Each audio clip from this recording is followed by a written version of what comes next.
Welcome back. नमस्कार। एक बार फिर से आप सभी का स्वागत है हिंदी साहित्य के इस कड़ी में। आज हम देखेंगे उपन्यास का विकास, हिंदी गद्य का विकास, उसमें उपन्यास का हम देखेंगे तृतीय उत्थान। तृतीय उत्थान जैसा कि हम लोग देख रहे हैं और इसमें आपको आज हम जैसे पहला पार्ट आप देख चुके होंगे, नहीं देखें तो देख सकते हैं। और प्लेलिस्ट में बाकी के भी जो पुस्तक है, जो आपका हिंदी भाषा एवं साहित्य का वस्तुनिष्ठ इतिहास, जो कि लेखक सरस्वती पांडे, गोविंद पांडे हैं, इनके सभी अब तक के जितने भी क्लासेस हुए हैं, वीडियो हुए हैं, वह आप प्लेलिस्ट में जाके देख सकते हैं एक क्रम से। तो यहाँ पे हम तृतीय उत्थान पार्ट 2 देखते हैं। आज तृतीय उत्थान समाप्त होगा। शुरू करते हैं आचार्य हजारी प्रसाद द्विवेदी से। ठीक है, आप चैनल को सब्सक्राइब नहीं किए हैं तो सब्सक्राइब कर लीजिए और लाइक शेयर भी करते रहिए। शुरू करते हैं। आचार्य हजारी प्रसाद द्विवेदी एक ऐतिहासिक उपन्यासकार के रूप में प्रसिद्ध हैं। जैसे कि इनके देखते हैं उपन्यास, उसका वर्ष और क्या है, विषय आधार क्या है। उपन्यास है वाणभट्ट की आत्मकथा, आपका नेट के सिलेबस में लगा हुआ है, 1946 का है। जो नेट का सिलेबस में लगा है उसको भूलना नहीं है। आधार है वाणभट्ट, और मतलब आधार या फिर आप कह सकते हैं कि उसके पात्र वगैरह कौन है, तो किस आधार पे है। तो इसमें वाणभट्ट है, निपुणिका है और न्यूनिया है। विषय वस्तु की बात की जाए तो प्रेम का उदात्तीकरण एवं हर्षकालीन सामाजिक, राजनीतिक एवं सांस्कृतिक स्थिति का इसमें चित्रण है। चारू चंद्र लेख है 1963 का। जो यह सिलेबस में हजारी प्रसाद जी लगे हुए हैं, तो इनके सभी उपन्यासों को हमें देखना है, वो भी क्रम से, यानी कि सन याद करना है। सन न याद हो कोई बात नहीं, लेकिन इस क्रम को तो याद रखना है कि वाणभट्ट की आत्मकथा आएगा, फिर चारूचंद्र लेख आएगा, फिर पुनर्नवा आएगा। चारूचंद्र लेख 1963 का है। इसमें राजा सातवाहन और चंद्रलेखा है। 12वीं-13वीं सदी के सांस्कृतिक एवं राजनीतिक स्थिति का चित्रण है। पुनर्नवा 1973 का है। इसमें लोरिकायन और मृच्छकटिकम, यह आधार ग्रंथ, मतलब इस आधार पे वह लिखा गया है। और इसके बाद आपका वर्ण व्यवस्था एवं नारी का शोषण इसमें है। वर्ण व्यवस्था और नारी का शोषण का चित्रण है। अनामदास का पोथा भी है 1976 का। और आधार इसमें जो है किस आधार पे लिखा गया है, तो वह छांदोग्य एवं बृहदारण्यक। और इसमें क्या है, औपनिषदिक युग के परिवेश एवं जीवन पद्धति का चित्रण है। आगे आ जाते हैं सनहियालाल ओझा। इन्होंने भी महत्वपूर्ण उपन्यासों की रचना की है, जैसे कि संपर्क और समर्पण 1950 की, मनुष्य का मूल्य, मकड़ी का जाल, सिंधु सीमांत। सिंधु सीमांत कब की है, 1967 की। इसके अलावा और क्या किए हैं, सर्वनाम। सर्वनाम में क्या है, 1976 का है और बंगाल के नक्सलवाड़ी आंदोलन और आर्य अनार्य पर आधारित है। संभवामी 1983 का है, जब भारत वर्ल्ड कप जीता था कपिल देव की कप्तानी में। हड़प्पा सभ्यता एवं देव सभ्यता पे केंद्रित है। कसौटी कब का है, सन 2000 का है। अगले हमारे जो उपन्यासकार हैं उनका नाम है कृष्णचंद्र शर्मा भिक्खू। तो कृष्णचंद्र शर्मा भिक्खू ने कौन कौन से उपन्यास लिखे हैं, ज़्यादा लिखे हैं, 16, 17 यहाँ पे प्रमुख इनके उपन्यास जो दिख रहे हैं। आदमी का बच्चा 1950 का, संक्रांति 1951 का, भंवरजाल 1954, नागफनी 1959, सोमदेवता की घाटी, सोने का मृग 1960 का, महाश्रमण सुने 1963 का, अस्तंगता है, रेवती है, लाल ढोंग, मौत की सराय 1970 का है, योग माया, एक और ययाति, एक और द्रोणाचार्य आपके सिलेबस में लगा हुआ है। और यहाँ पे क्या है, मतलब एक और द्रोणाचार्य भले ही आपका नाटक विधा हो, जो कि नेट के सिलेबस में लगा हुआ है, शंकर शेष का, लेकिन यहाँ पे याद रखिए कि एक और ययाति के नाम से भी उपन्यास है 1976 का। इसके लेखक है कृष्णचंद्र शर्मा भिक्खू। अगले हैं रक्त यात्रा 1978 का, दुर्वा है, फिर चंदनवन की आग है 1988 का, तथापि 1975 का। अगले हमारे उपन्यासकार हैं शिव प्रसाद मिश्र रुद्र काशिकेय। तो इनके देखते हैं कौन कौन है। इन्होंने 2 उपन्यासों की रचना की है। एक तो है बहती गंगा 1952 का, इसमें क्या है, काशी के जीवन और संस्कृति का जीवंत संवेदनात्मक चित्रण इसमें हुआ है। और एक है सचितात, इसमें क्या है, प्रयोगवादी शिल्प प्रधान उपन्यास है। शिव प्रसाद सिंह काफ़ी ज़्यादा फेमस अपने लिए हुए थे, अलग अलग बैताड़ी के लिए। यह महात्मा गांधी काशी विद्यापीठ के ग्रेजुएशन के सिलेबस में लगा हुआ रचना था। ठीक है, बाद में सिलेबस NEP वगैरह आया होगा तो होगा या फिर नहीं, पता नहीं। तो अलग अलग बैतरणी सन 1967 की है। इसमें क्या है, आज़ादी के बाद पूर्वांचल के गाँव की ज़िंदगी की नारकीयता का चित्रण है। पूर्वांचल के गाँव, पूर्वांचल जो आपका उत्तर प्रदेश है या फिर पूर्वांचल के प्रदेश हैं, चाहे आपका गाजीपुर हो, बलिया हो, देवरिया हो, इसके अलावा भी आपके अन्य क्षेत्रों जो पूर्वांचल का इलाका है उसकी बात की गई है कि उसमें कैसा जीवन ज़िंदगी की नारकीयता का चित्रण हुआ है। आज़ादी तो मिली, फिर भी कैसी ज़िंदगी थी। गली आगे मुड़ती है 1974 का है। और युवा आक्रोश का काशी हिंदू विश्वविद्यालय परिसर के संदर्भ में इसमें चित्रण है। BHU में, जो BHU है बनारस हिंदू यूनिवर्सिटी, युवा आक्रोश का काशी हिंदू विश्वविद्यालय परिसर के संदर्भ में वहाँ पे चित्रण है। नीला चाँद, यह भी आपके हायर के सिलेबस में शायद लगा हुआ है या कंफर्म नहीं है हमें, आप कमेंट करके बताइए कि आपको याद है कि नीला चाँद लगा हो या ना लगा हो। लेकिन यह काफ़ी ज़्यादा अच्छी पुस्तक है, आप इसको पढ़ सकते हैं। इसमें क्या है, 1988 का है। इसमें भारतीय इतिहास के मध्यकाल की काशी का चित्रण है। देखिए, काशी हिंदू विश्वविद्यालय भी काशी का है और यह नीला चाँद भी, यह क्या है, मध्यकाल की काशी का इसमें चित्रण है। तो दोनों एक तरीके से काशी के ही जीवन पे कर सकते हैं। यह काशी के अंदर के विश्वविद्यालय, काशी हिंदू विश्वविद्यालय की चर्चा है। सैलूस 1989 का है। यह बिंद क्षेत्र के नटों के कबीलाई जीवन पे आधारित है। ठीक है। औरत 1993 का है। नारी के शोषण, दमन और पीड़न पे आधारित है। मंजू सीमा 1990 का है। इसमें लेखक की पुत्री मंजू के जीवन की करुण कथा है।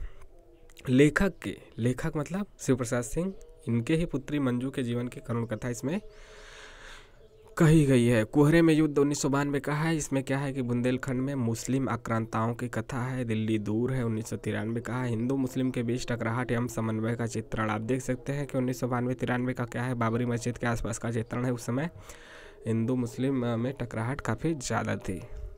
वैश्वानर 1996 का है और काशी के वैदिक कालीन स्वरूप का इसमें चित्रण है। अब आगे हमारे आ जाते हैं आनंद प्रकाश जैन, इनके देखते हैं महत्वपूर्ण उपन्यास। इनका है तीसरा नेत्र 1957 का। किसका? आनंद प्रकाश जैन का। इसके बाद है कठपुतली के धागे 1959 का है और इसमें क्या है, अवध के नवाबों एवं उनकी नवाबी का जो ठाठ था उसका चित्रण है। कुड़ाल की आंखें 1967 का है। इसमें राजा अशोककालीन इतिहास की वास्तविकता का चित्रण है। 8वीं भवर 1969 का है। इसमें पश्चिमी उत्तर प्रदेश के गोसाई परिवार की कथा है। तांबे के कीड़े आपने रचना सुनी होगी, किसका है बताइए।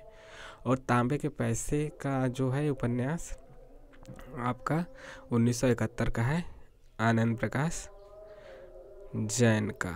इसके बाद आ जाते हैं इकबाल बहादुर देवसरे। ठीक, यहाँ पे है इकबाल बहादुर देवसरे। इन्होंने मध्यकालीन इतिहास को अपने उपन्यासों का विषय बनाया है। मध्यकालीन इतिहास को, इनका उपन्यास है नालंदा, जो बिहार में नालंदा विश्वविद्यालय भी है, नालंदा जिला भी है। तो 1969 ओरछा की नर्तकी 1970, मस्तानी 1972, बेगम हजरत महल 1973, जाने आलम 1974, नवाबे मुल्क तानसेन जो संगीत का था, तानसेन 1978, गुलफाम मंजिल 1980। तो मध्यकालीन इतिहास है, तो मध्यकालीन इतिहास पे ही लिखे हैं और उनकी रचनाओं का वैसा नाम भी है। अब देखते हैं राजीव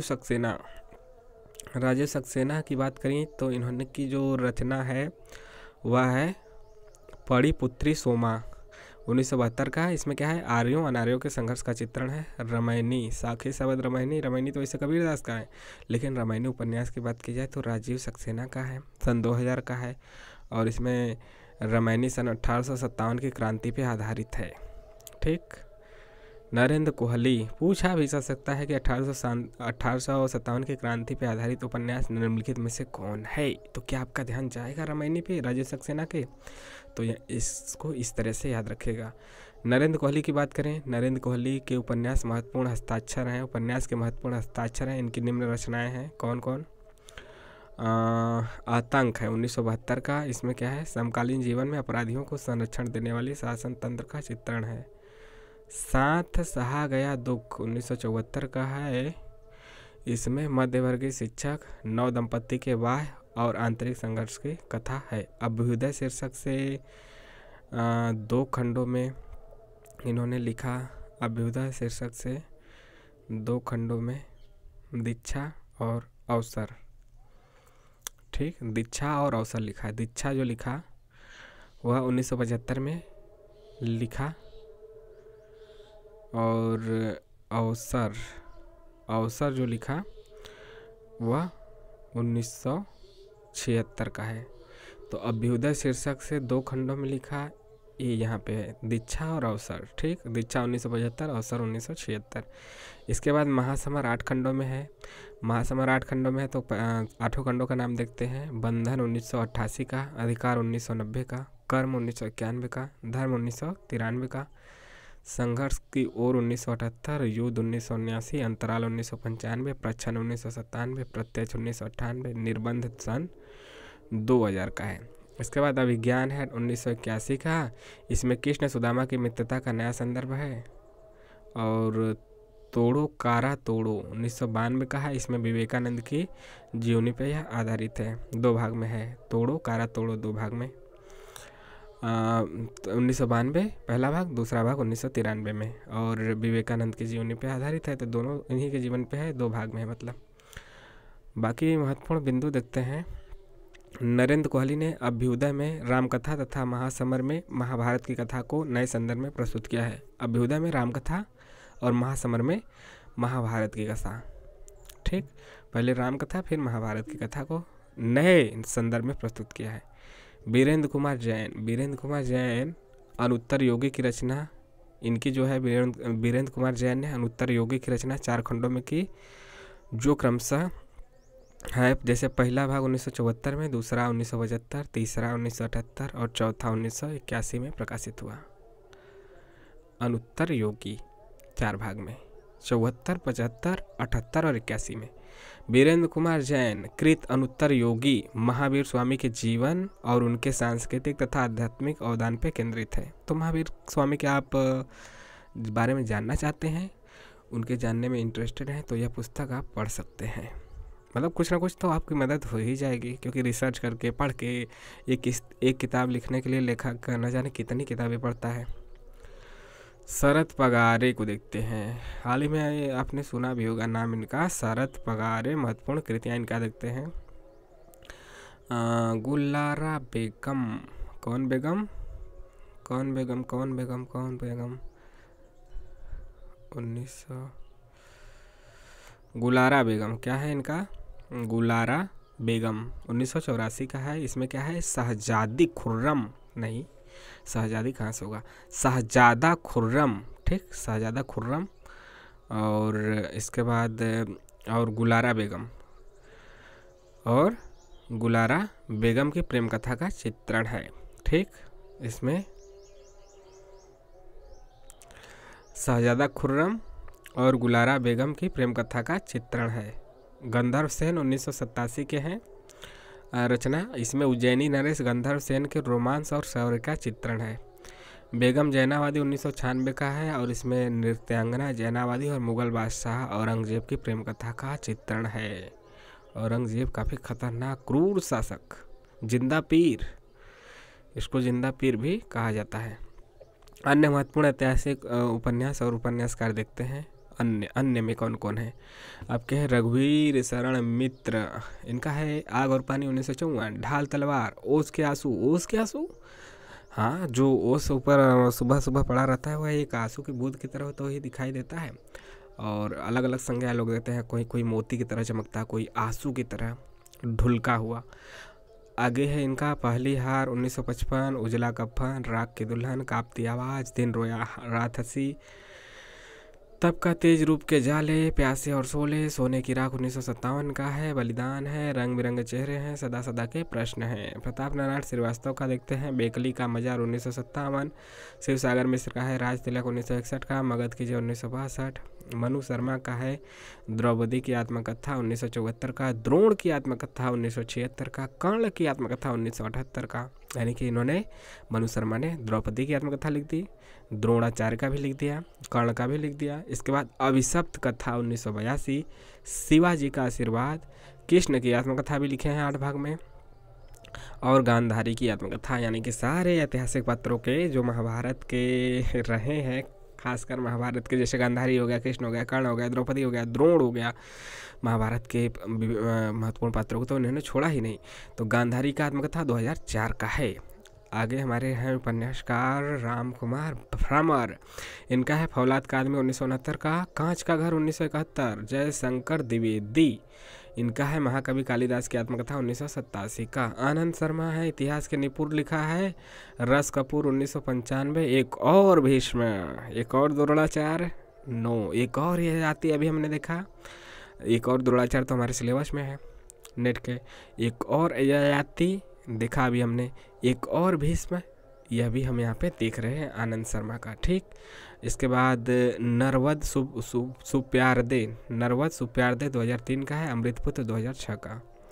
बच्चन सिंह का देखते हैं, सूतो वा सूत पुत्रो वा, ठीक, सूतो वा सूत पुत्रो वा 1998 का है। पांचाली, जिसका द्रौपदी का ही तो पांचाली नाम है, तो पांचाली 2001 का है। मायानंद मिश्र का देखते हैं, इनका है प्रथम शैलपुत्री च प्रथमम शैलपुत्री च 1990 का है। मंतपुत्र 1990 का है।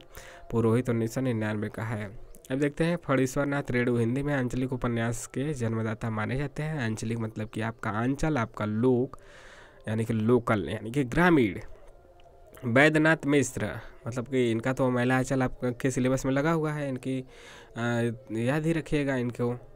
वैद्यनाथ मिश्र नागार्जुन, वैद्यनाथ मिश्र नागार्जुन रचनाक्रम में प्रथम आंचलिक उपन्यासकार हैं। इनकी प्रमुख रचनाएं हैं, मतलब रचनाक्रम में माना जाए कि सबसे पहले रचना के आधार पे तो यह माने जाएंगे आंचलिक उपन्यासकार कौन, वैद्यनाथ मिश्र नागार्जुन। वैद्यनाथ मिश्र नागार्जुन, मतलब इनका असली नाम क्या है, वैद्यनाथ मिश्र। तो वैद्यनाथ मिश्र नागार्जुन, इनका देखते हैं रतिनाथ की चाची 1948 का है, और यह इसका विषय वस्तु क्या है, मिथिलांचल के सामाजिक जीवन के अंतर विरोध एवं नारी शोषण की समस्या का चित्रण है। बलचनमा 1952 का है, इसमें नायक बलचनमा का अन्याय और अत्याचार के विरुद्ध संघर्ष है। इनके सभी रचनाएं याद रखिएगा, पूछा जाता है। नई पौध 1953 का है, असंगत विवाह और जर्जर सामाजिक मान्यताओं का विरोध है। बाबा बटेश्वर नाथ 1954 का है, बरगद के वृक्ष को बचाने के लिए किसानों का संघर्ष इसमें है। वरुण के बेटे, वरुणा के बेटे, तो यहाँ पे याद रखेगा वरुण के बेटे 1957 का है, इसमें मिथिला के मछुआरों के संघर्ष की कथा है। दुख मोचन 1957 का है, ग्रामीणों पर आधुनिक सभ्यता का चित्रण है।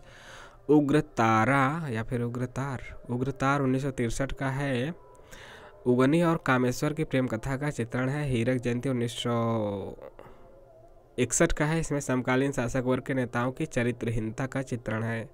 हालांकि आज भी तो नेता चरित्रहीन है ज़्यादातर। जमनिया का बाबा 1968 का है, जमनिया गाजीपुर।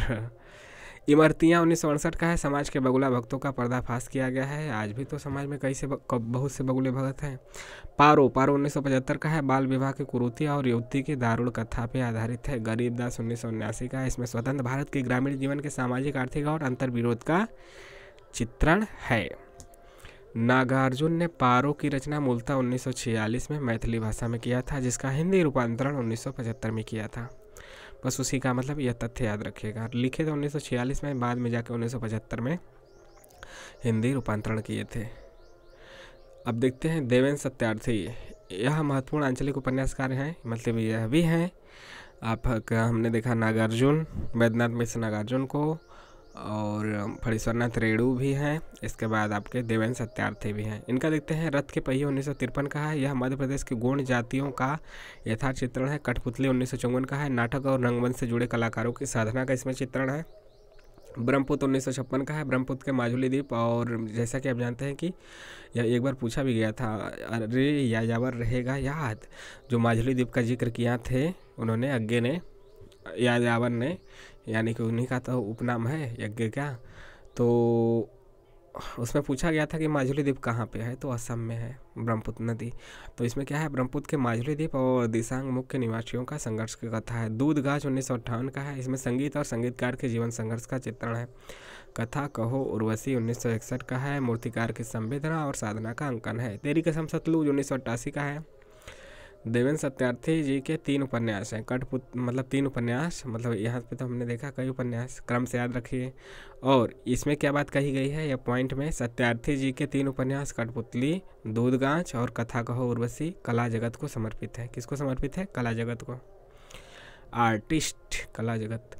फणीश्वर नाथ रेणु आ गए हैं, उनको हमने एक लाइन में ऊपर देखा था बस कि ये आंचलिक उपन्यासकार हैं। अब देखते हैं इनका उपन्यास। महिलाचल, नेट के सिलेबस 1954, सभी उपन्यास याद रखिए, इसी क्रम से याद रखिए, कालक्रम के अनुसार पूछा जाता है। इसमें क्या है? पूर्णिया जिला, पहले तो पूछा जाता था पूर्णिया जिला, अब पूछना यह कम कर दिए हैं, अब अन्य अन्य क्वेश्चन बनेंगे कि कौन किसका कथन है। पूर्णिया जिले के मेरीगंज गांव की कथा इसमें है। परतीपरी कथा भी पूर्णिया जिला का है, लेकिन गांव कौन सा है? परानपुर, तो दोनों में कन्फ्यूज ना होइएगा। एक पूर्णिया महिलाचल पूर्णिया जिले के मेरीगंज, और परतीपरी कथा 1957 का है, पूर्णिया जिले के परानपुर गाँव का इसमें चित्रण है। महिलाचल 1954 या 57, महिलाचल का गाँव मेरीगंज, परतीपरी कथा का परानपुर। परतीपरी कथा यह प से है, इसका गांव भी प से है, ठीक। दीर्घतपा 1963 का है। भ्रष्ट व्यवस्था के बीच एक ईमानदार व्यक्ति के संघर्ष की कहानी। एक भ्रष्ट समाज में आप रहेंगे, मतलब हम लोग हैं ही, लेकिन ज़्यादा यदि भ्रष्ट है आप जिस भी ऑफिस में, जिस भी कॉलेज में, जिस भी यूनिवर्सिटी में है, तो आप ईमानदार ज़्यादा बनते हैं तो आपको थोड़ा सा ना या बहुत ज़्यादा कष्ट का सामना करना पड़ेगा, लोगों के उलाहना देखने को मिलेंगे। जुलूस 1965 का है। पूर्वी पाकिस्तान से आए पूर्णिया जिले में शरणार्थियों की समस्या का चित्रण है। एक तरीके से यह देखा जाए तो यह भी पूर्णिया जिला का ही है। जुलूस कितने चौराहे 1966 का है। बालक एवं मनमोहन को केंद्र में रखकर स्वाधीनता आंदोलन का चित्रण है। पलटू बाबा रोड, कौन सा रोड? पलटू बाबा रोड। और कौन सा है? किस सन का है? 1979 का। पूर्णिया जिले के एक बंगाली परिवार के चारित्रिक पतन की कहानी है। बंगाली परिवार है, उसका चारित्रिक पतन कैसे हो गया, यानी कि सब भोग विलास इत्यादि। चारित्रिक पतन और क्या होता है? भोग विलास, काम, ये सब अंड बंड, मतलब चारित्रिक को इनका पतन होगा अन्य ये सब कार्य करने से। राम रतन राय 1971 का है। यह अपूर्ण उपन्यास है। पूछा जाएगा कि कौन सा उपन्यास महिला मतलब कि फणीश्वर नाथ रेणु का अपूर्ण उपन्यास है, तो राम रतन धन नहीं, राम रतन राय। राम रतन धन तो गाना है। आगे ने रेणु के उपन्यासों में एक अखंड मानवीय विकास की एक अखंड मानवीय विश्वास की चिंगारी सुलगती देखी है।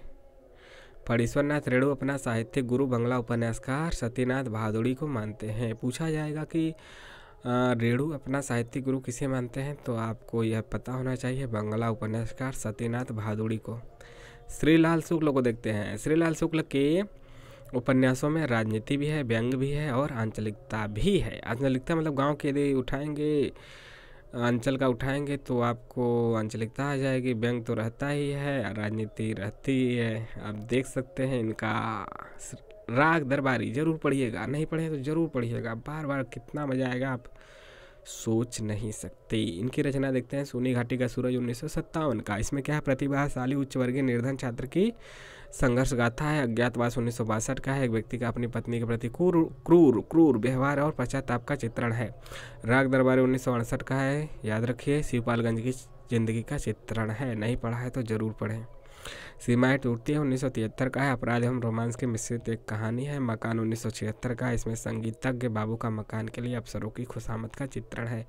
पहला पड़ाव 1976 का है। भवन बनाने वाले मजदूरों के शोषण का चित्रण है। विश्रामपुर का संत 1998 का है। राजनीति के पुरुषों के पाखंड का इसमें चित्रण किया गया है। यह भी नहीं पढ़े तो यह भी आप पढ़ सकते हैं। नेट वाला तो यह जरूर पढ़िएगा, नहीं पढ़े हैं जो और जानकारी के लिए और अपने इंटरेस्ट के लिए विश्रामपुर का संत भी पढ़ सकते हैं। श्रीलाल शुक्ला और अमरकांत को संयुक्त रूप से सन 2011 में भारतीय ज्ञानपीठ पुरस्कार मिला। जैसा कि साहित्य के क्षेत्र में सबसे बड़ा पुरस्कार भारतीय ज्ञानपीठ पुरस्कार है और नागरिकता के क्षेत्र में भारत रत्न है, उसी प्रकार से साहित्य के क्षेत्र में ज्ञानपीठ है। जैसे खेल में राजीव गांधी खेल रत्न है, तो 2011 में श्रीलाल शुक्ला और अमरकांत को मिला है ज्ञानपीठ पुरस्कार संयुक्त रूप से। तो आप जान सकते हैं कि क्यों मिला है इनकी रचना को। बलभद्र ठाकुर एक महत्वपूर्ण आंचलिक उपन्यासकार हैं। कौन? बलभद्र ठाकुर। इनकी रचना देखते हैं। मुक्तावली 1959 का। इसमें मणिपुर अंचल के जनजीवन के समाज और संस्कृति का चित्रण है। मणिपुर जल रहा था, अभी कुछ महीनों पहले चर्चा में भी था। यहाँ पे 2 आदिवासियों के समाज में टकराहट हुआ।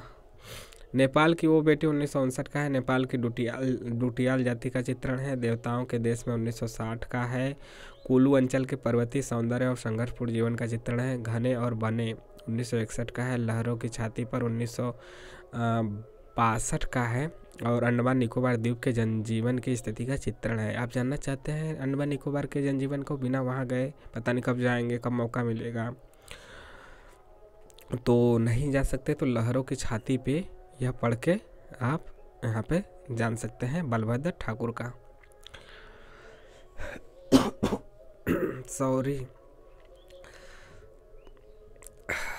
क्या कि थोड़ा सा सर्दी खांसी से परेशान है, लेकिन कोई दिक्कत की बात नहीं है, फिर भी लगे हुए हैं और लगे रहना चाहिए भी, क्योंकि जीवन एक संघर्ष है। शैलेश मटियानी एक आंचलिक उपन्यासकार के रूप में प्रसिद्ध हैं और डॉक्टर गोपाल राय के अनुसार मटियानी मुख्यतः दलित विमर्श के उपन्यासकार हैं, जिसमें नारी और दलित वर्ग की भूमिका है, नारी और दलित दोनों।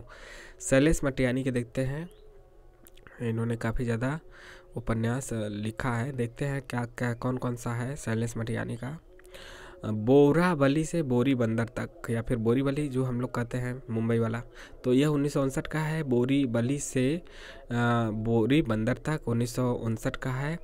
बम्बई के भागदौड़ और आधुनिक यांत्रिक जीवन का चित्रण है। कबूतर खाना 1959 का है। यह भी बम्बई के भुलेश्वर मोहल्ले में रहने वाले मध्यवर्गीय जनों का चित्रण है। मतलब जैसे मकानों में रहते थे, जैसे छोटे छोटे में मकानों में बहुत ज़्यादा लोग, तो उसे कबूतर खाना ही कहा जाएगा, तो इसीलिए उसका नाम दिया है। किस्सा नर्मदाबेन गंगूबाई की 1960 का है। बम्बई की सेठानियों के अनैतिक यौनाचार का चित्रण है। जो बम्बई की सेठानी है कैसे अनैतिक यौनाचार करते हैं उसका इसमें चित्रण है। मतलब कि यौनाचार वही आप समझ ही रहे हैं। हौलदार 1960 का है और इसमें अल्मोड़ा अंचल के एक पंगु पात्र की मानसिक कुंठा का चित्रण है।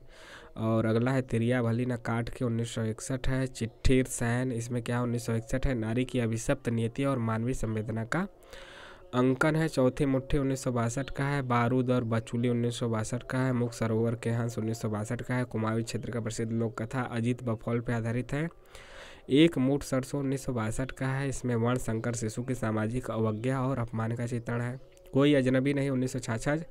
पहाड़ी स्त्री रामरती की भटकन और मनोव्यथा का चित्रण है। दो बूंद जल 1966 का है। देह व्यापार का सौदा करने वाली दलित पहाड़ी स्त्रियों का अंकन है। देह व्यापार यानी कि वही जो वेश्या हम लोग जानते हैं, दलित पहाड़ी स्त्रियों के उसका चिंतन है। दो दुखों का एक सुख 1966 का है। भागे हुए लोग 1966 का है और इसमें धर्म और तंत्र साधना के नाम पे फैले पाखंड का चित्रण है। पुनर्जन्म के बाद 1970 का है। जल तरंग 1973, इसमें स्त्री पुरुष संबंध का चित्रण है। बर्फ गिर चुकने के बाद 1975 का है। व्यक्ति मन के तनाव और निरर्थकता की पीड़ा का चित्रण है। उगते सूरज की किरण 1976 का है। छोटे छोटे पक्षी 1977 का है और यह एक प्रेम कथा है। रामकली 1978 का है। सर्पगंधा 1979 का है। इसमें पर्वतीय क्षेत्र के दलित समाज के अधिकारों की लड़ाई का चित्रण है। आकाश कितना अनंत है 1979 का है। पहाड़ी शहर के प्रबुद्ध पात्रों की संघर्ष गाथा है। उत्तरकांड 1980 का है। डेरे वाले 1980 का है। सवित्री 1980 का है। ये तीनों 1980 का है, उत्तरकांड, डेरे वाले और सवित्री। गोपुली गफूरन 1981 का है। इसमें नायिका गोपली के नारी व्यक्तित्व का अद्भुत चित्रांकन है। 52 नदियों का संगम 1981 का है। वेश्या जीवन और उनके दलालों की त्रासद का जिंदगी का चित्रण है। क्यों ऐसा नाम दिए हैं? क्योंकि जैसे कि जो वेश्या रहती हैं उनके पास कई लोग आते हैं, यानी कि मतलब कि वेश्या एक है, कई लोग आते हैं आदमी लोग, तो इसीलिए 52 नदियों का एक ही संगम है। 52 लोगों का एक एग्जाम्पल है। 52 लोग से ज़्यादा भी हो सकते हैं, हज़ारों हो सकते हैं, मतलब एक ही दिन में कितने लोग आ जाते होंगे। तो 52 नदियों का एक संगम। अर्धकुंभ की यात्रा 1983 का है। थकी हुई सुबह 1993 का है। एक ग्रामीण नारी की कहानी है। 20 बरस 1996 का है। इसमें रिपोर्टाज शैली में लिखा गया उपन्यास है। जैसा कि आपका रीढ़ जल धंजन लिखा गया है, रेड़ू वाला, वह भी रिपोर्टाज शैली में है। इसी प्रकार से 20 बरस 1996 यह भी रिपोर्टाज शैली में है। रिपोर्टाज का मतलब कि जैसे एक टीवी का एंकर रहता है ना, एंकर नहीं, जो बताता है ना, रिपोर्ट करता है ग्राउंड पे जाके कि अब यह हुआ, अब यह हुआ, अब यह हुआ, इसके बाद यह हुआ, फिलहाल क्या स्थिति है, तो वहीं एक रिपोर्ट की तरह जो संवाददाता रहता है। अब देखते हैं हिमांशु श्रीवास्तव के उपन्यास निम्नलिखित है। थोड़े से ब्लर है लेकिन कोई दिक्कत की बात नहीं है, सुन भी लीजिए देख भी लीजिए, आँख इतना ख़राब तो नहीं है कि नहीं दिखे, बल्कि नहीं दिखे तो कोई बात नहीं, सुन तो सकते हैं। लोहे के पंख 1957 है। नदी फिर बह चली 1961 है। रस से गिरी बांसुरी 1967। कुहासे में जलती एक धूपबत्ती 1976। रिहर्सल 1978। अपनी अपनी कंदिल 1979। पिछली रात का अंधेरा 80। भित्ति चित्र की मयूरी 80। न खुदा न सनम 1980। अब देखते हैं गुलशेर खां सानी का। गुलशेर खां सानी का काला जल 1965 का है, और उसमें बस्तर जिले के जगदलपुर के 2 मुस्लिम परिवारों की 3 पीढ़ी की कथा है। कस्तूरी 1964 का है। पत्थरों में बंद आवाज़ 1964 का है। साल बनों के द्वीप इसमें क्या है 1967 का है। इसमें मड़िया जनजाति के जीवन का यथार्थ चित्रण किया गया है। नदी और सीपिया 1970 का है। पुरुष मानसिकता पर आधारित है। एक लड़की की डायरी, एक साहित्य की डायरी आपके सिलेबस में लगा हुआ है मुक्तिबोध का, और एक लड़की की डायरी 1973 का है। यह तथ्य भी याद रखिए। गुलशेर खां सानी। फूल तोड़ना मना है 1980 का है। सांप और सीढ़ी का खेल आपने बहुत खेला होगा लूडो में, तो सांप और सीढ़ी 1983 का। इसमें बस्तर जिले के आदिवासी जीवन की कथा का अंकन है। देखिए यहाँ पे भी बस्तर जिला है, यहाँ पे भी बस्तर जिला है, ठीक है। राही मासूम रजा को देखते हैं। आधा गांव 1966 का है। या गाजीपुर जिले के गंगोली गांव के सैयद मुसलमानों की कथा है। इसको याद रखिए कि कहाँ का है, गाजीपुर के गंगोली गांव का। टोपी शुक्ला 1969 का है। हिंदू मुस्लिम संबंधों के समस्या का चित्रण है। हिम्मत जौनपुरी 1969 का है। गाजीपुर जिले के एक मुसलमान की कथा है। ओस की बुध 1970 है। हिंदू मुस्लिम के धार्मिक उन्माद का चित्रण है। दिल एक सादा कागज 1973 पाकिस्तान में स्थानांतरित भारतीय मुसलमानों के मोहभंग की कथा है। भारत के मुसलमान सोचे कि चले पाकिस्तान में अच्छी स्थिति होगी, लेकिन वहाँ पे अच्छी स्थिति नहीं रही। सीन 75 है 1977 का, और यह 1975 में लागू आपातकाल और जन जीवन पर पड़े उसके प्रभाव का चित्रण है। सीन 75 इमरजेंसी वाला, इंदिरा गांधी के समय। कटरा भी आरजू भी 1978 का है, मतलब कटरा भी आरजू 1969 का। राही मासूम रजा का इलाहाबाद के एक मोहल्ले में रहने वाले हिंदू मुस्लिम की कहानी है। अब देखते हैं हिमांशु जोशी, जोश में हिमांशु जोशी का देखते हैं। महासागर 1972 का है। अंडमान निकोबार द्वीप की आदिवासी लड़की की कथा है। अरण्य 1973 का है। पहाड़ी जीवन की व्यथा कथा इसमें है हिमांशु जोशी की। आगे इनकी रचना है थकी हुई सुबह 1993। ग्रामीण नारी की कहानी है। 20 बरस 1996 रिपोर्टाज शैली में लिखा गया उपन्यास है 20 बरस। No no no no no एक मिनट, तू ही तो है 285। तो अभी तो हमने इसको देखा शैलेश मटियानी की, ये सब है क्या है, यह पेज रिपीट हुआ है, ठीक। थकी हुई सुबह और 20 बरस यह किसका है, शैलेश मटियानी का, ठीक। अभी तो हमने देखा रिपोर्टाज शैली में। आगे देखते हैं यहाँ पे, ठीक। अरण्य 1973 पहाड़ी जीवन की व्यथा का था, वो थोड़ा सा रिपीट हो गया था, लेकिन आगे सही हो गया है सब कुछ। छाया मत छूना मन हिमांशु जोशी। एक लड़की के अपने परिवार के लिए त्याग और बलिदान की कथा है इसमें। और कगार की आग 1976 का है। अल्मोड़ा जिले के लघौना गांव की गोमती की कहानी है। तुम्हारे लिए 1978 का है। समय साक्षी 1982 का है। आपात के दौरान देश में फैली अराजकता एवं अस्थिरता का चित्रण है। सूराज 1982 का है। नायिका गांगी के जीवन संघर्ष का इसमें चित्रण है। विवेकी राय का देखते हैं। विवेकी राय यह भी आंचलिक उपन्यासकार हैं। इनकी बात की जाए तो बबूल 1967 का है। पुरुष पुराण 1975 का है। दुखन के द्वारा नए और पुराने संघर्ष का इसमें चित्रण है। लोक रीढ़ 1977 का है। ग्रामीण संस्कृति व आयातित आधुनिक संस्कृति के बीच का तनाव का चित्रण है। श्वेतपत्र 1979 का है। पूर्वांचल के जनजीवन का सजीव चित्रण है। सोना माटी 1983 का है। गाजीपुर बलिया के बीच करैल क्षेत्र के जनजीवन का चित्रण है। समर शेष है 1988 का है। पूर्वांचल के किसान मजदूर के शोषण और उनके संघर्ष की कथा है। मंगल भवन 1994 का है। राष्ट्र निष्ठा और देशभक्ति का जिसमें चित्रण है। नमामि ग्रामम 1997 का है। गाँव की दुर्दशा का अलग अलग शीर्षकों में चित्रण है। और उसके बाद देखिए मंगल भवन और मंगलहारी कब का है, 2000 का है। 1994 मंगल भवन था, बाद में इनको याद आया कि चला अच्छा अमंगलहारी भी लिख देते हैं, तो 2000 में लिखे, 6 साल बाद। देहरी के पाठ सन 2003 का है। अब देखते हैं भगवान दास मोरलवाल, एक महत्वपूर्ण आंचलिक उपन्यासकार के रूप में यह भी प्रसिद्ध है। इनकी जो उपन्यास है इनका काला पहाड़ 1999 का है। देश में बढ़ती हुई सांप्रदायिकता का संवेदनात्मक चित्रण है। इस समय भी तो सांप्रदायिकता बढ़ रहा है चुनाव के आते हुए। बाबल तेरे देश में, यह 2004 का है। इसमें पितृ सत्तात्मक समाज में स्त्री की दारुण व्यथा का चित्रण है। रेत कब का है? 2008 का है। अन्य महत्वपूर्ण आंचलिक उपन्यासकार और उपन्यास देखते हैं। यमुना दत्त वैष्णव का है शैलवधू 1959 का। केशव प्रसाद मिश्र का है कोहबर की शर्त 1965। मनहर चौहान का है हिरना सावरी 1962 का। योगेंद्र सिन्हा का है बन के मन में 1962। श्याम परमार का है मोर झाला 1963 का। मधुकर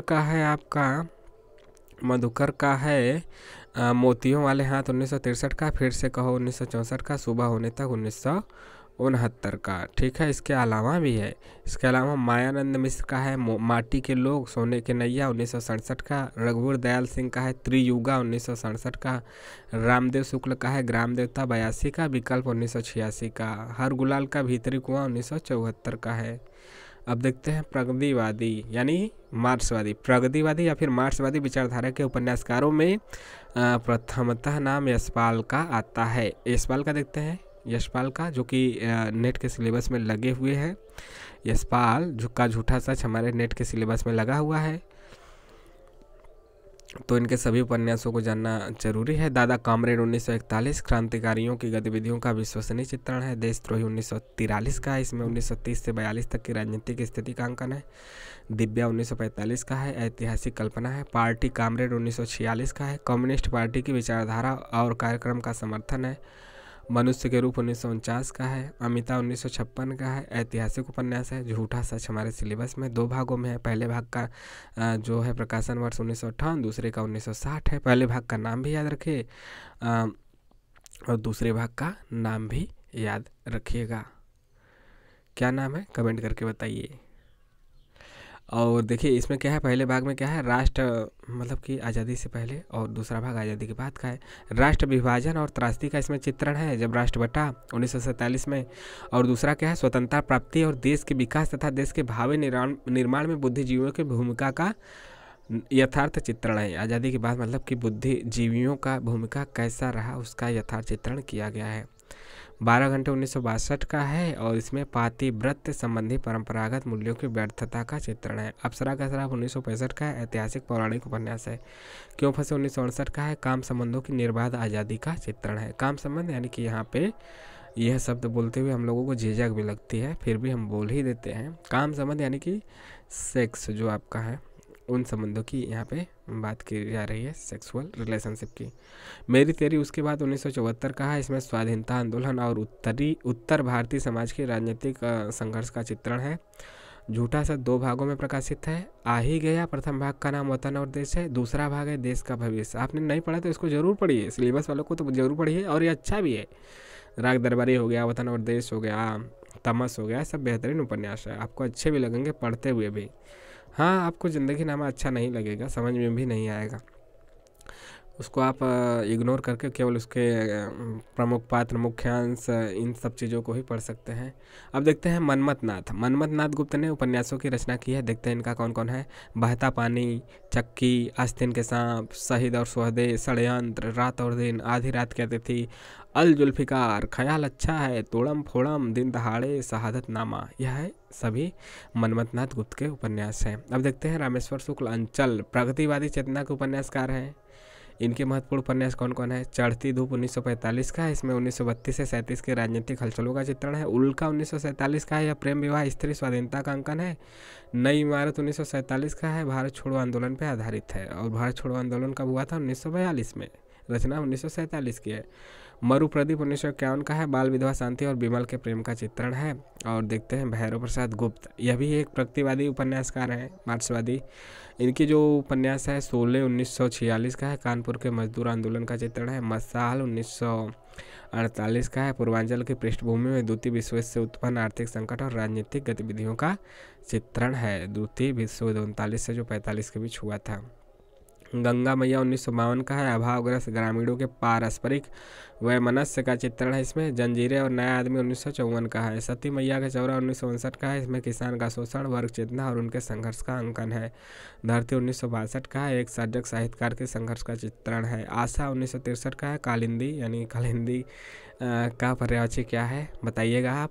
कालिंदी 1963 का है। रंभा 1964 का है। नौजवान 1972 का है। काशी बाबू 1987। भाग्य देवता 1992। अंतिम अध्याय 1970। उपेंद्र नाथ के जीवन पर आधारित है अंतिम अध्याय।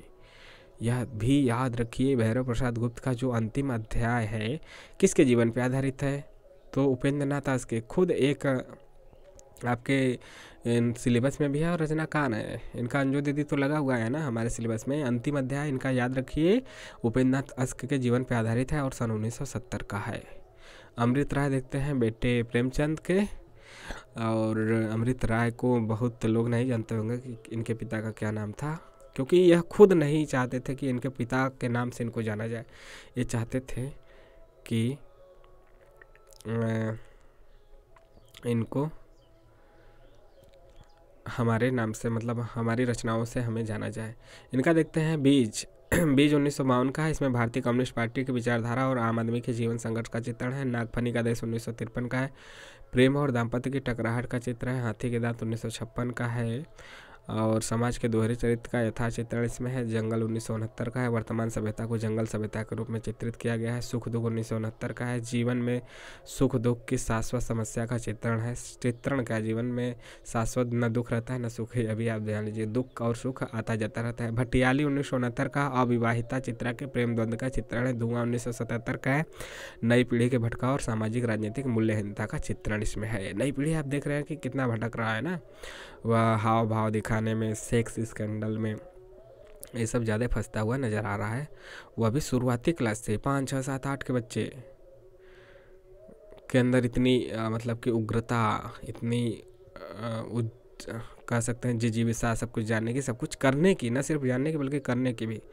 अमरकांत एक प्रगतिशील उपन्यासकार हैं। इनका है सूखा पत्ता 1959 का। इनका विषय वस्तु कथानायक कृष्ण की प्रेम कथा पे आधारित है। आकाश पक्षी 1967 का है। स्वाधीन भारतीय समाज के अंतर विरोधों का अंकन है। काले उजले दिन 1969 का है। बीमाता के व्यवहार से एक व्यक्ति के विघटित चरित्र का अंकन है। ग्राम सेविका 1981 का है। कब का है? 1981 का। आगे देखते हैं, बीच की दीवार भी है 1981 का। एक स्त्री के अनेक पुरुषों के प्रति आकर्षण की कथा है। एक स्त्री अनेक पुरुषों के प्रति आकर्षण, हाँ। सुखजीवी 1982। सुंदर पांडे की पतोहू और इन्हीं हथियारों से पूछा गया है कई बार।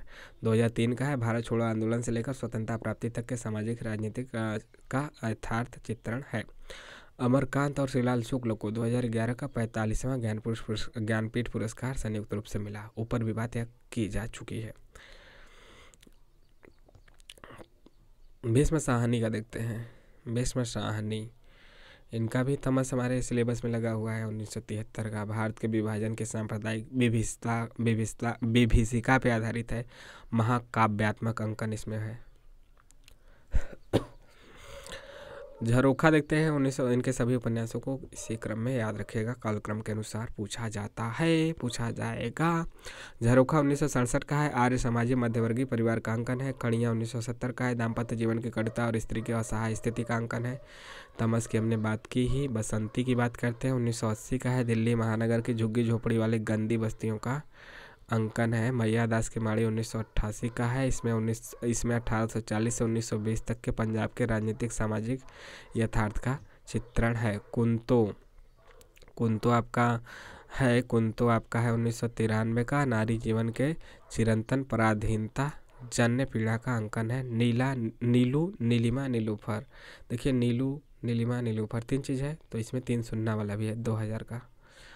मारकंडे को देखते हैं। मारकंडे मूलतः क्या है? कहानीकार, लेकिन इनके भी महत्वपूर्ण उपन्यास देखते हैं। सेमल का फूल 1959 का है। अग्निबीज 1981 का है। और इसमें क्या है? गांधीवादी विचारधारा के बिखराव और अग्निबीज के रूप में क्रांतिकारी युवा चेतना का अंकन है। जगदीश चंद का देखते हैं। इनका या तो नेट के सिलेबस में लगा हुआ है, देखते हैं। जगदीश चंद, यादों का पहाड़ 1966। धरती धन्ना अपना 1972 का है। इनका भी सभी उपन्यास कालक्रम के अनुसार याद रखें। पंजाब के ग्रामीण जीवन पे आधारित है। और आपका पंजाब पे कौन है जो आपके सिलेबस में है? वही आपका कृष्णा सोबती का जिंदगी नामा। आधा पुल 1973 का है। युद्ध की विभीषिका का जीवंत अंकन है। कभी न छोड़े खेत 1976 सामंती जाटों की कहानी है। मुट्ठी भर कांकर 1976 का है और यह पंजाबी शरणार्थियों के दुख और संघर्ष की कहानी है। टुंडा लाट 1978 है। अस्थायी कमीशन प्राप्त सैनिक सुनील की प्रेम कथा है। इसके अलावा घास गोदाम 1985 दिल्ली के आसपास के किसानों की बर्बादी की कहानी है। नरक कुंड में वास इंपॉर्टेंट है 1994। धरती धन्ना अपना उपन्यास का इसमें विस्तार हुआ है। आप और आगे इसको देखना चाहते हैं तो इसको धरती धन्ना ना अपना तो आपको पढ़ना ही है, बहुत ही अच्छी है।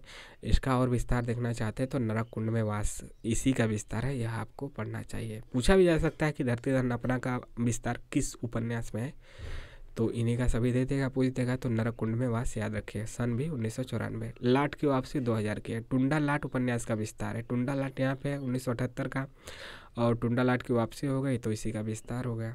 जमीन तो अपनी थी 2001 का है। यह दलित जीवन से संबंध कथा इसमें है। विश्वम्भर नाथ उपाध्याय क्या है? प्रतिबद्ध मार्क्सवादी कथाकार है। इनकी उपन्यास देखते हैं। रीछ 1967 का है। रीछ को प्रतीक बनाकर समाज के शोषक वर्गों का अंकन है। पक्षधर 1971। वामपंथी आक्रोश का चित्रण। जाग मच्छंदर गोरख आया, यह 1983 का है। इसमें क्या है? मध्यकालीन धर्म साधना तथा तत्कालीन समाज व्यवस्था का अंकन है। दूसरा भूतनाथ 1985 का है। एक जन हितैषी लड़ाकू पत्रकार का चित्रण है। जोगी मध्या 1989 का है। भरती हरि के जीवन चरित्र पे आधारित है। विक्षुब्ध 1991 का है। कठपुतली 1992 का है। विश्वबाहु परशुराम 1997 का है। इसमें परशुराम के जीवन चरित्र पर यह केंद्रित है। प्रतिशोध 1998 का है। देश में व्याप्त भ्रष्टाचार, उपभोक्तावाद, बेईमानी आदि का चित्रण है। हृदयेश को देखते हैं। यह प्रगतिशील उपन्यासकार है। इनके उपन्यास हैं गाठ 1970 का, एक प्रतीकात्मक उपन्यास है। हत्या 1971 का। भोलानाथ की अमानवीयता का अंकन है। एक कहानी अंतहीन, एक कहानी अभी तो मनु भंडारी का है, लेकिन एक कहानी अंतहीन 1972 का हृदयेश का उपन्यास है। इसमें व्यवस्था के जहरीले अंतहीन को प्रभाव का अंकन है। सफ़ेद घोड़ा लाल सवार 1976 का है। इसमें अदालतों में फैले भ्रष्टाचार का तीखा व्यंग है। सांड 1981 का है। शिक्षण संस्थानों में व्याप्त भ्रष्टाचार का अंकन है। आज भी तो है। पूर्वजन्म 1985, आज भी क्या है? मतलब वही भ्रष्टाचार। पूर्वजन्म क्या है? 1985 का है। दंडनायक 1990। इसमें कथानायक का अपने अधिकारों के लिए किए गए संघर्ष का अंकन है। पगली घंटी 1995 का है। जेल के परिवेश का चित्रण है। किस्सा हवेली 2004 का है। इसमें प्रतीकात्मक उपन्यास है। आगे हैं बदी उजम्मा। बदी उजम्मा भी प्रगतिवादी उपन्यासकार हैं। इनका है उपन्यास एक चूहे की मौत 1971, इंपॉर्टेंट है। फैंटेसी शैली में लिखा प्रतीकात्मक उपन्यास है। पूछा भी जा सकता है कि निम्नलिखित में से कौन सा उपन्यास फैंटेसी शैली में है। छाकों की वापसी 1975 है। विभाजन के बाद बिहार से पूर्वी पाकिस्तान गए मुसलमानों के मोह भंग का अनुभूतिपूर्ण अंकन है। अपुरुष 1976 का है। प्राइवेट कॉलेज के प्राध्यापकों की मानसिकता का अंकन है। छठा तंत्र 1977 का है। आज की शोषण पर आधारित प्रतीकात्मक उपन्यास है। सभा पर्व 1994 का है और यह अपूर्ण है। ठीक है। बदी उजम्मा एक चूहे की मौत में कथा सरित सागर और काका की मेटामॉर्फोसिस नामक कहानी के शिल्प का इन्होंने प्रयोग किया है। याद रखिएगा ये चूहे की मौत में। आगे आते हैं मुद्रा राक्षस। मुद्रा राक्षस मतलब आपके उपन्यासकार हैं, रचनाकार हैं, कथाकार हैं, लेखककार हैं, मतलब रचनाकार हैं। इनकी जो रचनाएं हैं अचला एक मना स्थिति 1975 का है। भगोड़ा 1978। शोक संवाद 1980 का है। मेरा नाम तेरा नाम, ये तो गाना लिख दिए। मेरा नाम तेरा नाम 1980 का है। हम सब मनसा राम 1981 का। शांति भंग 1982। प्रपंच तंत्र 1985। दंड विधान 1986। आगे है जगदम्बा प्रसाद दीक्षित। इनका देखते हैं कटा हुआ आसमान 1971 का है। प्रवासी मध्यवर्गीय समाज के घुटन का विश्वसनीय अंकन है। प्रवासी इसीलिए तो नाम रखा है कटा हुआ आसमान। मुर्दा घर 1974 का है। यह बम्बई महानगर की भटियारिनों के जीवन यथार्थ का इसमें चित्रण है। अकाल 1997 का है। आज के दुर्दशाग्रस्त गाँव का इसमें चित्रण है। काशीनाथ सिंह को देखते हैं, यह भी प्रगतिवादी उपन्यासकार के रूप में प्रसिद्ध हैं। इनका देखते हैं, आप काशी के बारे में जानना चाहते हैं तो यह पढ़ सकते हैं काशी। इसमें पुराने काल में कैसी थी काशी। काशी की सभ्यता और संस्कृति का सजीव चित्रण है। अपना मोर्चा 1972 का है। छात्र आंदोलन का चित्रण है। रेहन पर रघु भी काशीनाथ सिंह का है। महुआ चरित्र 2011 का है। कथा नायिका महुआ के मानसिक स्थिति का चित्रण है। अब्दुल बिस्मिल्लाह को देखते हैं, इनकी जो महत्वपूर्ण उपन्यास है समर शेष है। पूछा गया है 1980 का है। झिनी झिनी झिनी चदरिया 1980 का है। बनारस के बुनकरों के जीवन के यथार्थ पर आधारित है। जहरवाद 1987 का है। विंध्याचल के एक निम्न मध्यम वर्गीय मुस्लिम परिवार की कहानी है। दंत कथा 1990 का है। मुखड़ा क्यों देखें, क्यों ना देखे को देखो, मुखड़ा क्यों देखे है आपका 1996 का। दलित मुस्लिम परिवार की व्यथा कथा है। दलित का मुखड़ा कोई दिखना नहीं चाहता, मतलब कि एक तो अच्छा नहीं लगता, दूसरा उससे लाभ क्या है, उससे थोड़ा क्या है, फ़ायदा क्या है, इसलिए लोग देखना नहीं चाहते। अब आज भी हम लोग कितना दुराव रखते हैं दलितों से। यदि वह उसी जो विकसित होकर आ गया है हमारा दोस्त वगैरह है तो उसके साथ तो हम रह लेते हैं, लेकिन क्या उनके हम समाज में, उनके बस्ती में क्या हम चाहने में कभी सोचते हैं, क्या हमें अच्छा लगता है? नहीं ना। अपवित्र आख्यान 2008 का है। रावी लिखता है, यह भी है। संजीव का देखते हैं। संजीव एक प्रगतिवादी उपन्यासकार हैं। इनके उपन्यास देखते हैं। इनका उपन्यास है किसानगढ़ के अहेरी 1981 का है। इसमें अवध के सामंती अहेर प्रवृत्ति का चित्रण है। सर्कस 1984 का है। सर्कस कर्मियों के जीवन पर आधारित है। सावधान नीचे आ गए 1986 का। झरिया क्षेत्र के कोयला खान की एक दुर्घटना पर आधारित है। धार एक कविता भी है, केवल अपनी धार, अरुण कमल की, लेकिन यह केवल धार है, यह मतलब केवल धार है। संजीव का उपन्यास 1990 का है। कोयला के अवैध खनन और आदिवासियों के शोषण का चित्रण है। पांव तले की दूब 1995 की है। यह झारखंड के जनजातियों और उनके आंदोलनों का इसमें चित्रण हुआ है। जंगल जहां शुरू होता है सन 2000 का है। जंगल जहां शुरू होता है, ठीक है, एक मिनट देख रहे हैं कुछ छूटा तो नहीं है ना? नहीं, बिल्कुल सही है, छूटा नहीं है। संजीव का आपका है जंगल जहाँ शुरू होता है, संजीव का ही है और 2000 का है। और पश्चिमी चंपारण की थारू जनजाति की डाकू समस्या का इसमें चित्रण है। सूत्रधार चंपारण, वही आपका बिहार वाला। सूत्राधार 2003 का है। इसमें लोक नाटककार भिखारी ठाकुर के जीवन चरित्र पे आधारित है। लोक नाटककार जानते हैं आप, सुने भी होंगे इनका नाम, भिखारी ठाकुर। और आकाश चंपा है सन 2008 का। तो इस प्रकार से तृतीय उत्थान ख़त्म हुआ। काफ़ी लंबा था, लेकिन आपने इतना धैर्य से देखा सुना, इसके लिए आपको तहे दिल से शुक्रिया। आपको यहाँ पे तृतीय उत्थान लंबा था, 2 भागों में समाप्त हुआ है। पहला भाग भी आप देख सकते हैं प्लेलिस्ट में जाके, यह भी देखिए और आपका कंसेप्ट क्लियर होगा। सरस्वती पांडे, गोविंद पांडे का पुस्तक हम लोग पढ़ रहे थे, हिंदी भाषा एवं साहित्य का वस्तुनिष्ठ इतिहास। तृतीय उत्थान पढ़ रहे थे उसके तहत हिंदी उपन्यास में। अब आपको कैसा लगा कमेंट के माध्यम से ज़रूर बताइए। मिलते हैं नेक्स्ट वीडियो में। जय हिंद, जय भारत। लेकिन जाने से पहले चैनल को सब्सक्राइब नहीं किए तो सब्सक्राइब भी कीजिए और लाइक शेयर भी। जय हिंद, जय भारत। आपका दिन शुभ हो और आप सफल हों जल्द से जल्द।